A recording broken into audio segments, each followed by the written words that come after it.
Acción, tu revista mensual de cine y series, con los mejores estrenos de cine, fichas y reportajes coleccionables, series de televisión y 8 pósters todos los meses.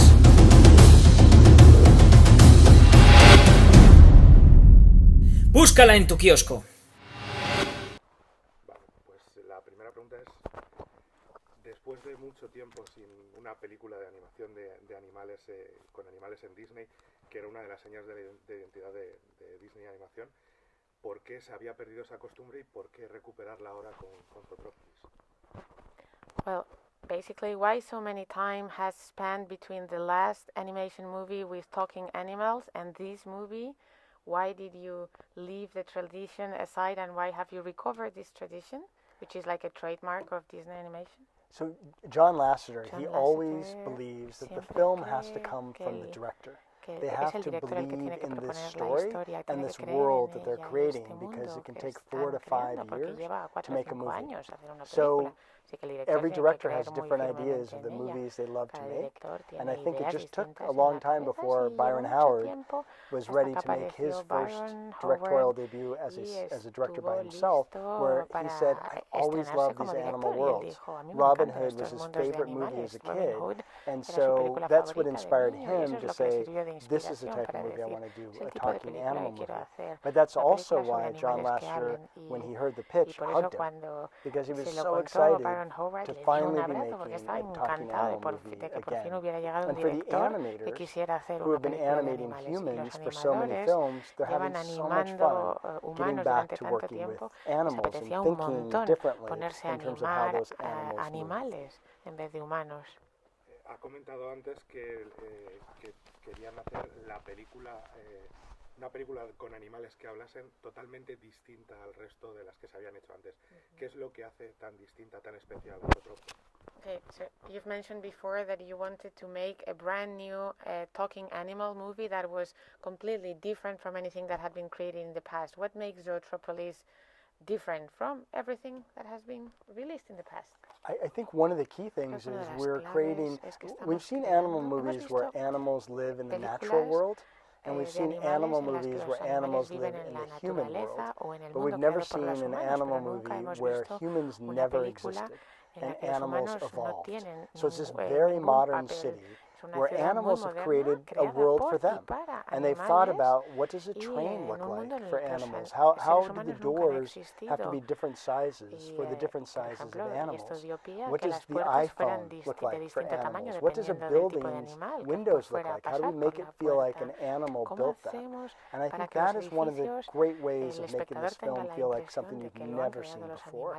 And then I look at all the technology that's gone into creating really incredibly realistic looking animals, but they're walking around on 2 feet and they have clothes on.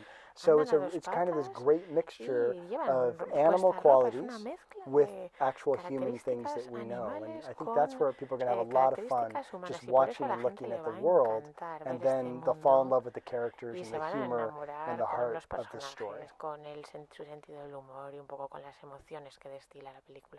Y además es una historia de crímenes, una historia que no se ve habitualmente en este tipo de películas. ¿Por qué decantarse por ese tipo de thriller, de película de suspense, tratándose de una historia de animación? And then it's also like a crime story. Why have you chosen the type of topic that is usually very seldom seen in an animation film? It's basically a thriller. From the beginning, Byron Howard, the director, said, I really like the idea of there being kind of a mystery, of something happening in this world that Judy Hopps, the bunny cop, is trying to figure out. And for us, it kind of created a great backdrop for these two characters, the fox and the bunny. They're natural enemies who we need to come together and learn something about each other. And it's ultimately what they learn about each other that allows them to solve this case. So it kind of felt like a brand new place to go to, but also a great idea for allowing this story to be told.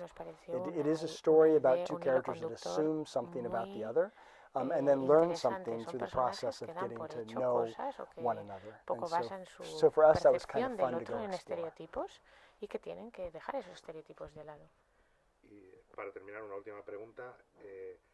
como productor en Disney Animación se rumorea, se ha venido hablando durante mucho tiempo de un par de secuelas, de varias secuelas, de alguna de ellas de películas que usted ha producido, como de Rompe Ralph, de Frozen y de Big Hero 6. ¿Qué hay de cierto de esos rumores de secuelas? Y vamos a ver esas secuelas próximamente, sobre todo de Rompe Ralph, que es la que usted trabajó más directamente. This is a question for you as a producer. Rumors have been running around that there will be sequels to Wreck-It Ralph, to Frozen, and to Big Hero 6. Is there any truth behind these rumors, especially regarding Wreck-It Ralph, for which you played a major role? One of the great things about John Lasseter is he always says, again, the film has to come from the filmmaker. So we don't create sequels because a film has been successful. We create a sequel because the director has a story they want to tell again with those characters. And so it always starts with that idea. So in the case of Frozen 2, the directing team of Jennifer Lee and Chris Buck, they came up with a great idea, and we have announced that there will be a Frozen 2. For Ralph and for Big Hero 6, it really will mean that the directors have to come up with the right idea.